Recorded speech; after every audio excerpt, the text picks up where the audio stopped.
नमस्कार मॅडम. नमस्कार. मला थोडीशी एका विषयाची माहिती पाहिजे होती, की हां, बऱ्यापैकी 70-80% मुली आता पी-सी-ओ-डी, पी-सी-ओ-एस मध्ये आहेत. हां, तर नेमकं पी-सी-ओ-डी, पी-सी-ओ-एस काय आहे आणि हां, त्यामुळे काय प्रॉब्लेम होतात किंवा हां, काय-काय समस्या उद्भवू शकतात याची मला हां. थोडीशी माहिती द्या? तर पी-सी-ओ-डीमध्ये आता 14 वर्षापासून भरपूर 30-35 वर्षाच्या महिलांपर्यंत पी-सी-ओ-डीमध्ये त्रास आहे.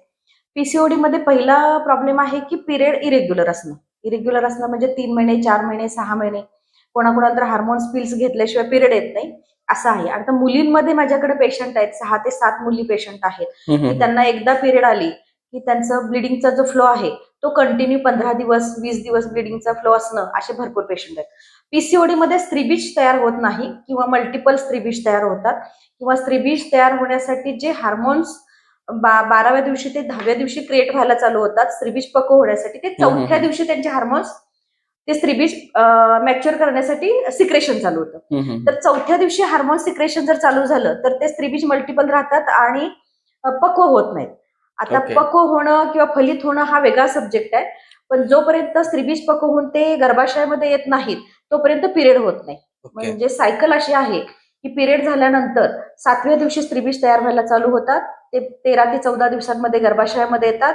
ते गर्भाशयामध्ये 7 दिवस राहतात आणि ओके. बरोबर 21 ते 35 दिवस हा पिरियडची स्टँडर्ड डेट आहे. म्हणजे 21 ते 35 दिवसांमध्ये पिरियड यायला पाहिजे. हं, हं, हं. पीसीओडी मध्ये हा पिरियडचा सायकल आहे तो पूर्ण डिस्टर्ब असतो. हं, हं, हं. आणि पिरियडमध्ये त्यांना ॲब्डॉमिनल पेन असते. बऱ्याच मुलींना पायामध्ये कळा असतात, कमरेमध्ये कळा असतात. भरपूर त्यांना ताण असतो, तणाव असतो. भरपूर मुली डिप्रेशनमध्ये पण आहेत आता पीसीओडीमध्ये. कारण हार्मोन्स इम्बॅलन्स असल्यामुळं त्यांना एन्झायटी आणि डिप्रेशन पण चालू आहे. मग परत केस गळणं किंवा वजन वगैरे वाढणं किंवा शरीरावरती केस वगैरे वाढणं असे काही प्रकार उद्भवतात हो, का? हो, हो.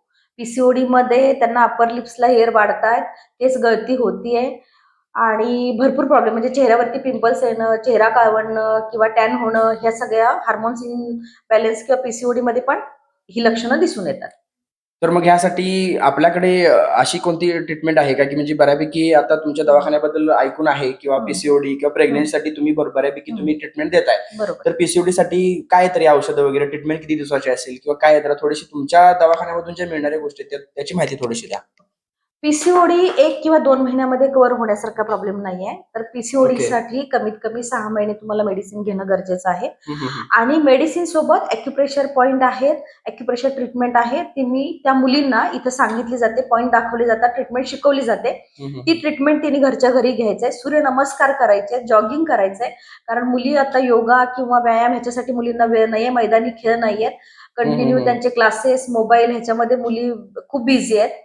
तर त्याच्यामध्ये आम्ही त्यांचं पूर्ण लाईफस्टाईल त्यांना समजावून सांगतो, की त्यांना व्यायाम कसा करायचा आहे, कोणता करायचा आहे, ॲक्युप्रेशर पॉइंट कोणते घ्यायचे, त्याच्यासोबत आम्ही त्यांना मेडिसिन चालू करतो. ओके. म्हणजे एकंदरीत जनरेशन चेंज झाल्यामुळं हं, आत्ताचं हं, हं, राहणीमान, हं. पूर्वीचं राहणीमान यामुळं हा प्रकार म्हणजे किंवा ह्या प्रकारचा प्रॉब्लेम वाढत चाललेला आहे. वाढत चाललेलं आहे आणि ओके. 2021 नंतर म्हणजे बऱ्यापैकी 19 पर्यंत खूप पेशंट कमी होते पीसीओडीचे.